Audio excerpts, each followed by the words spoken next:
أهلا بكم إلى درس جديد. درسنا اليوم هو عن الضمائر. ضمير، ضمائر. أنا، نحن، أنت، أنت. ضمير، ضمائر. حسن. في اللغة العربية عندنا مذكر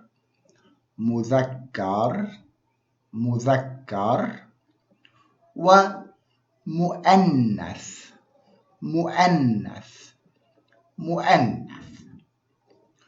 وعندنا أيضا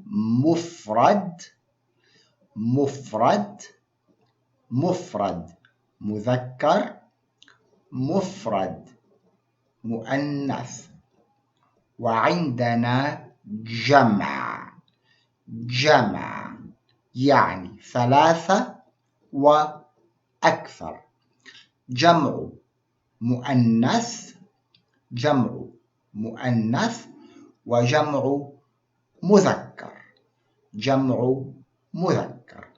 مفرد، جمع،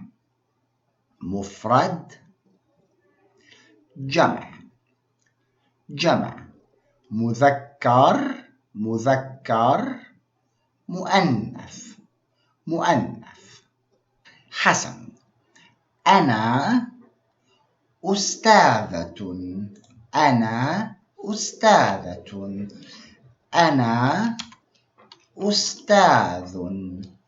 أستاذ. مفرد مذكر، مفرد مؤنث. أنا عمار. أنا عبد الله. أنا ياسين. أنا أستاذ. نحن مهندسات. جمع مؤنث. نحن مهندسون. جمع مذكر. مهندسات، ألف تاء، جمع مؤنث، واو نون، جمع مذكر. أنت طبيبة، مهندسة، ممرضة. أنت طبيبة، أنت مهندسة، أنت ممرضة. أنت مذكر، أنت مؤنث، أنت مذكر، أنت مؤنث، تاء مربوطة مؤنث.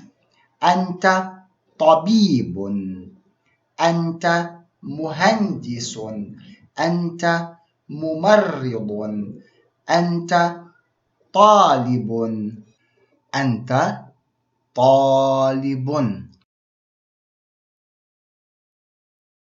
أنتم، أنتم أطباء. طبيب، أنتم أطباء. طبيب مفرد، أطباء جمع. طبيب مفرد مذكر، أطباء جمع مذكر.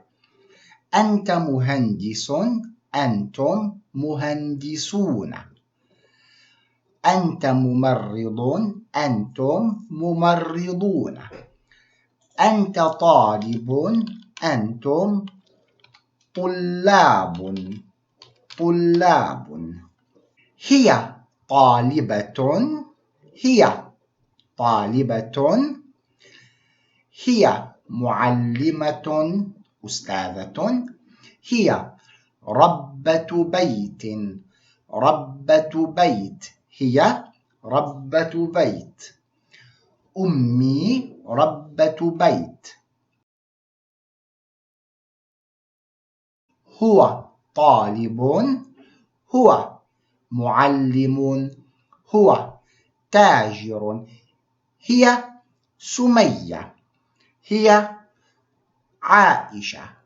هو سامي. هو مراد. هو طالب. هم سامي مراد ومحمد هم طلاب. طلاب. هو علي. هو معلم. هو تاجر.